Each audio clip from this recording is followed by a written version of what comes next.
Hello बच्चों, let's read the given question. The question says assertion given है हमें in the case of stationary wave a person hear a loud sound at the nodes as compared to the antinodes. The reason given है in a stationary wave all the particles of the medium vibrate in phase. Option 1 both assertion A and reason are true and the reason it's a correct explanation of the assertion. Option 2 given है both assertion and reason are true but reason is not correct explanation of the assertion. Option 3 given है assertion is true but reason is false. Option 4 is assertion is false but reason is true. So इस question का जो key concept we need to understand is the concept related to stationary waves. So as a key concept we can write stationary wave या फिर इसको standing wave भी हम बोल सकते हैं. सो लेट्स सपोज एक केस कंसिडर कर लेते हैं जहाँ पे हमारे पास स्ट्रिंग है और उसको हमने वाइब्रेट करवाया and the string is fixed between the two rigid support. So यहाँ पे हम देख सकते हैं कि जो पैटर्न फॉर्म होगा कुछ इस तरीके से होगा. ये वेव कुछ इस तरीके से ट्रैवल करेगी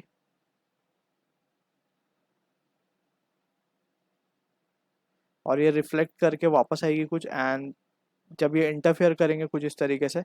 सो जो पैटर्न हमें यहाँ पे फॉर्म होता हुआ दिख रहा है वो है स्टैंडिंग पैटर्न या फिर इंटरफेरेंस स्टेशनरी वेव बेसिकली. ठीक है, अब स्टेशनरी वेव इस तरीके से स्ट्रक्चर फॉर्म हो रहा है. तो यहाँ पे हम देख सकते हैं देयर आर पॉइंट्स जहाँ पे हम देख सकते हैं कि जो डिस्प्लेसमेंट है पार्टिकल का वो मिनिमम है. ऐसे पॉइंट को हम कहते हैं node, the point of minimum displacement.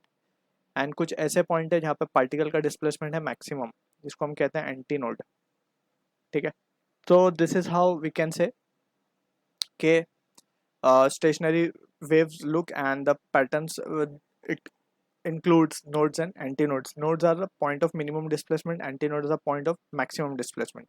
So इस basic understanding के साथ we can begin with the question. तो हमें assertion में बोला गया in case of a stationary wave a person hear a loud sound at the node. So सबसे पहले तो हम ये समझते हैं कि how we human detect the sound. So sound is basically detected by pressure variation. Pressure के अंदर वेरिएशन आता है, उसी प्रेशर वेरिएशन को we detect and we can identify कि ये साउंड कहाँ से है और किस ऑब्जेक्ट की हो सकती है basically, right. So pressure variation से हम इसको डिटेक्ट करते हैं. अब प्रेशर वेरिएशन की बात यहाँ पे एक इंपॉर्टेंट है. साउंड वेव को बेसिकली हम डिस्प्लेसमेंट वेव के नाम से लिखते हैं, डिस्प्लेसमेंट वेव. तो हमने ऑलरेडी पढ़ा हुआ है डिस्प्लेसमेंट वेव. और अगर हम प्रेशर वेव की बात करें, डिस्प्लेसमेंट वेव एंड प्रेशर या फिर डेंसिटी वेव भी बोलते हैं हम, प्रेशर एंड डेंसिटी. ठीक है ना, प्रेशर डेंसिटी या फिर इसको और बोलते हैं प्रेशर और डेंसिटी वेव. तो इन दोनों में जो रिलेशन है हमारे पास वो है कि इन दोनों के बीच का फेज डिफरेंस होता है π/2 का. So phase difference of π/2. तो ये एक इंपॉर्टेंट चीज़ है. इससे क्या समझ में आ रहा है हमें, हम देखते हैं इसको थोड़ा डायग्रामेटिकली बना के.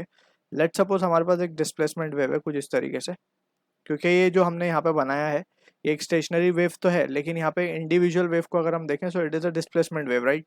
सो ये कुछ इस तरीके से. एंड यहाँ पे ये स्ट्रिंग का एग्जांपल लिया हमने, यहाँ पे हम साउंड का एग्जांपल भी ले सकते हैं कि जब ऑर्गन पाइप में इसी तरीके का स्ट्रक्चर फॉर्म होता है. Just for showing the stationary wave और and nodes and antinodes we have taken the example of string and the rigid support, right. हम ऑर्गन पाइप में भी हम देख सकते हैं इसी तरीके से लूप्स फॉर्म होते हैं, स्ट्रक्चर फॉर्म होता है. ठीक है, तो एनीवेज यहाँ पे हम अब देख सकते हैं कि ये अगर हम डिस्प्लेसमेंट वेव मान रहे हैं, डिस्प्लेसमेंट वर्सेस टाइम का, तो यहाँ पे हम देख सकते हैं this is the point of, ये सारे पॉइंट्स हैं जहाँ पे डिस्प्लेसमेंट जीरो है. ठीक है ना, डिस्प्लेसमेंट जीरो है. अब अगर हम इसका ये वाला ग्राफ अगर प्लॉट करें, दैट इज प्रेशर डेंसिटी का वेव का अगर ग्राफ प्लॉट करें, रो और प्रेशर, तो यहाँ पे हम देख सकते हैं कि कुछ इस तरीके से स्ट्रक्चर फॉर्म होता है. अगर हम इसको थोड़ा सा स्केल पे बनाने की कोशिश करें,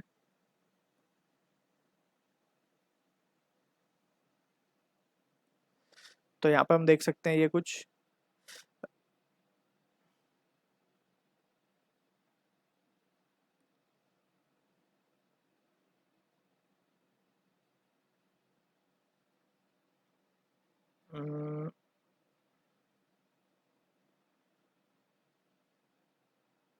इस तरीके से.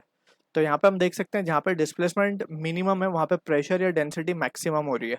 ठीक है, तो डिस्प्लेसमेंट मिनिमम का मतलब है, या जैसे हमने देखा कि नोड पे डिस्प्लेसमेंट मिनिमम होती है, so node is the point where displacement amplitude is minimum. हम साउंड वेव के लिए बात कर रहे हैं इसलिए डिस्प्लेसमेंट वर्ड लगा रहे हैं। Displacement amplitude is minimum, right. और अगर हम एंटी नोड की बात करेंगे तो एंटी नोड में हमें पता है डिस्प्लेसमेंट एम्पलीट्यूड इज मैक्सिमम, ठीक है।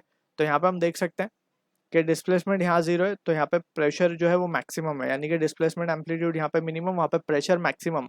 और प्रेशर मैक्सिमम जैसे हमने बोला प्रेशर वेरिएशन को हम डिटेक्ट करते हैं, एंड प्रेशर वेरिएशन में भी we have compression and rarefaction CNR, ठीक है। So from this we can say, अब हम जैसे ये वाला पॉइंट देखें, ये पॉइंट पे डिस्प्लेसमेंट मैक्सिमम है but pressure variation is zero या मिनिमम, इस पे डिस्प्लेसमेंट इज मिनिमम तो प्रेशर वेरिएशन मैक्सिमम। सो इस तरीके से वी कैन सी नोड पे डिस्प्लेसमेंट इज मिनिमम, सो यहाँ पे प्रेशर मैक्सिमम होगा। So we can say at node pressure is maximum. So pressure अगर मैक्सिमम है तो वी कैन क्लियरली सी कि साउंड वहाँ पे जोर की सुनाई देगी हमें, ठीक है ना, ज़्यादा जोर से सुनाई देगी। सो नोड पे this is true, then we can say assertion हमारा ट्रू हो जाएगा। हमें बोला गया a person hear a loud sound at the nodes as compare to the anti node, so that is perfectly true. Reason की अगर हम बात करें तो in stationary wave all the particles of the medium vibrate in phase, so this is not correct. अगर हम इसी का एग्जांपल लें, सो इस पॉइंट को अगर हम देखें पॉइंट वन को और ये पॉइंट को देखें, so both are in opposite phase, right.